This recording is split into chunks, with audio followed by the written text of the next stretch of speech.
বলে আমার আল্লাহ আমার প্রতি খুশি হইয়া আমার উম্মতকে 50 ওয়াক্ত নামাজ হাদিয়া দিছে, খুশিতে আমি আনন্দে আছি। মুসা নবী কয় দাঁড়ান, এত খুশি হইয়েন না গো নবী, আপনি খুশি হইয়া নামাজ নিয়ে যাচ্ছেন, আমি জানি আমার উম্মতকেও আল্লাহ নামাজ দিছিল। আমার উম্মত এত লম্বা হায়াত পাওয়ার পরেও নামাজ পড়তে পারে নাই, আর আপনার উম্মতের ছোট্ট হায়াতে 50 ওয়াক্ত নামাজ পড়বে না। আপনি তাড়াতাড়ি যান নামাজ কমায় নিয়ে আসেন, এত নামাজ আপনার উম্মত পড়তে পারবে না, সময় দিতে পারবে না। আল্লাহর পয়গম্বর বিষয়টা একটু ভেবে আবার চলে গেলেন আল্লাহর সঙ্গে সাক্ষাতে।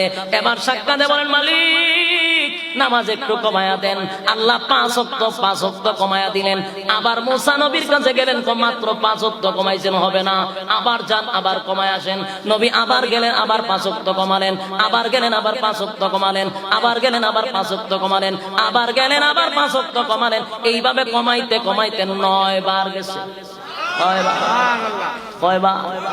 9 বার যাওয়ার পরে 45 ওয়াক্ত কমায়া দিল। মুসা নবী বলেন নবী গো 5 ওয়াক্ত পড়তে পারবে না, যান আবার কমায় নিয়ে আসেন। নবী কয় এখন আর কেমনে যায়, ইজ্জত তো থাকে না। কথা ঠিক, কারণ মুসা নবী যতবার গেছি মালিক 5 ওয়াক্ত করে কমাইছে, এইভাবে যদি এখন যাই গেলে পরে আর 5 ওয়াক্ত থাকতো না। আল্লাহ তোমার জিরো ফিরাইয়া দিবে। জিরো যদি দিয়া দেয় তাহলে আমি আর হাদিয়া পাবো না। যেইভাবে কমাইছে এখন গেলে 5 ওয়াক্ত কমাইব, সুতরাং আর যাইতাম লজ্জা করে।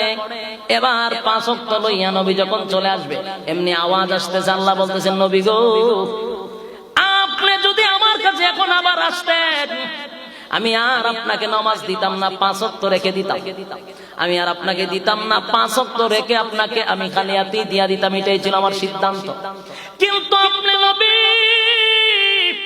যেহেতু আর আসেন নাই, আমি আল্লাহ আপনাকে 50 ওয়াক্ত দিছিলাম, 45 ওয়াক্ত আপনি কমাইয়া 5 ওয়াক্ত নিছেন।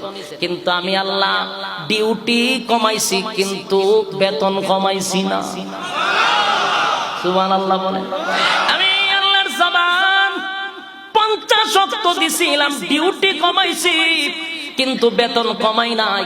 আমি আল্লাহ আপনাকে 50 ওয়াক্ত দিছিলাম, আপনার উম্মতকে 5 ওয়াক্ত দিয়া দিলাম। 5 ওয়াক্ত যদি আপনার উম্মত ঠিক ঠিক ভাবে